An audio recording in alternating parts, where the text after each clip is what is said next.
随着手机功能的不断完善，我们在手机上面安装的软件工具就会越来越多，因此就会造成手机耗电量的加快。我们每天都需要给手机进行充电，甚至有的时候我们一天还得来回充好几次电，才能确保我们的手机正常使用。那么无论哪种手机，我们在充电的时候都要牢记以下这5点，不然会造成电池损坏，手机离报废就不远了。具体是哪5点呢？一起来看看。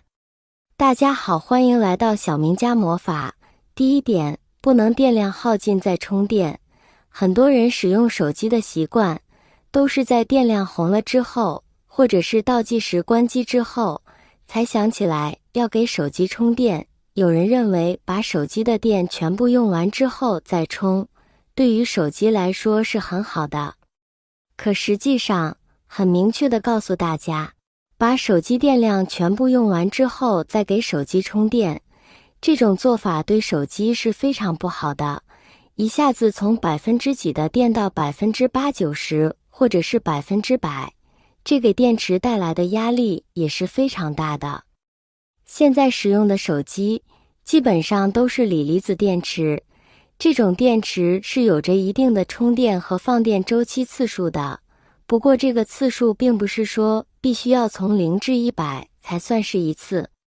所谓的循环次数，是每当电池的电量用了100%的话，那么就算是电池进行了一次循环，而循环的次数越多，那么电池的寿命也就降得越明显。多次少量的充法是可以在一定程度上增加电池的循环次数的。其实给手机充电的时候，有一种方法是非常适用的，随用随充。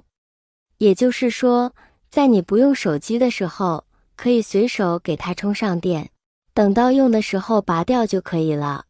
就算是每次只充一点电，就算是几分钟的充电时间，这反而对电池的伤害是最小的。第二点，充电时避免使用手机并摘掉手机壳。大家给手机充电的时候，有没有发现手机特别容易发热？这是因为充电时，手机电池忙得很，自己就会产生好多热量。要是这时候还不老实，非要玩游戏、看高清视频这些特别费电的，那电池的压力可就更大了，热量也会跟着蹭蹭往上涨。手机一直这么烫，电池就会老化的特别快，寿命也就大大缩短。第三点，不要长时间充电。很多朋友都习惯在睡觉前给手机充电，这样一充就是一整晚，才能把电池充到最饱，电池才能更耐用。虽然说我们的手机现在都是锂电池，充满之后也会自动断开，但是我们在充电的时候，后台也一直保持运行状态，我们呢也一直接收消息和通知，手机也保持网络联网状态，这样不仅影响我们的睡眠，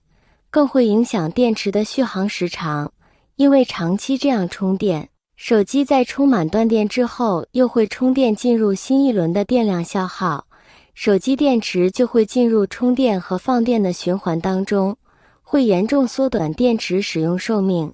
所以我们正确的做法的，将手机电池充到80%左右就可以拔掉充电器了，千万不要让手机一整晚都在充电。亲爱的朋友们，视频已经看到这里了，如果您喜欢我的视频，请您用发财的小手给我点个赞吧，您的每一个点赞都是对我最大的支持与鼓励，谢谢大家了。第四点，不要长期用劣质充电宝给手机充电。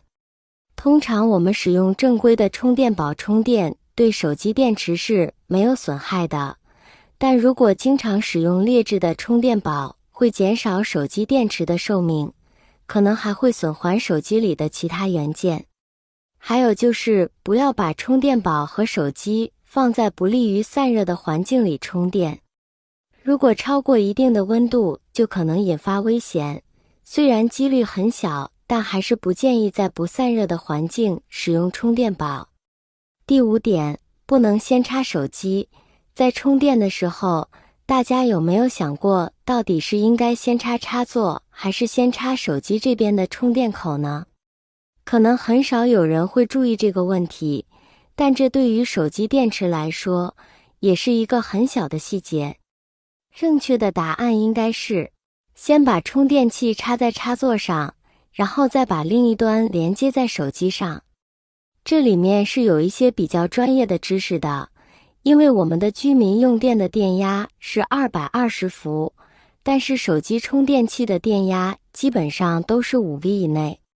所以手机在充电的时候，充电器在的作用就是将高压电流转变为低压直流，然后以这种形式给手机充电。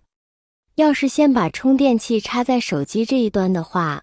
那么就会出现超出正常工作电压的瞬间过电压，有时候可能还会出现火花。但是反过来，就不太可能会出现这种情况了。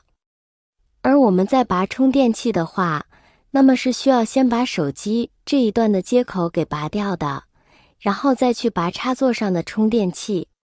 虽说这只是一个很微小的细节，但是对于手机电池来说，却也是一种保护。我们在充电的时候，很多人都是屏幕朝上，而保护壳朝下这样来放的。那么你有没有想过，如果是这样放的话，一不小心我们把什么东西打翻了，那么手机屏幕这个时候就很容易被碰碎。换一个手机屏幕，少则几百，多则1000甚至几千不等，这样一来就得不偿失了。所以正确放手机的方法是要把手机屏幕朝下，这样的话手机外壳非常的坚硬，就算是有一些东西不小心被打倒砸在手机上面，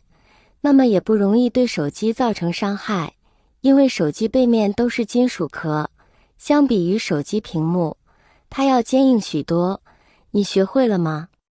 好了，以上就是今天分享给大家的手机充电知识了。手机充电时一定要牢记的5点，你都记住了吗？希望对大家有帮助，大家可以点赞转发，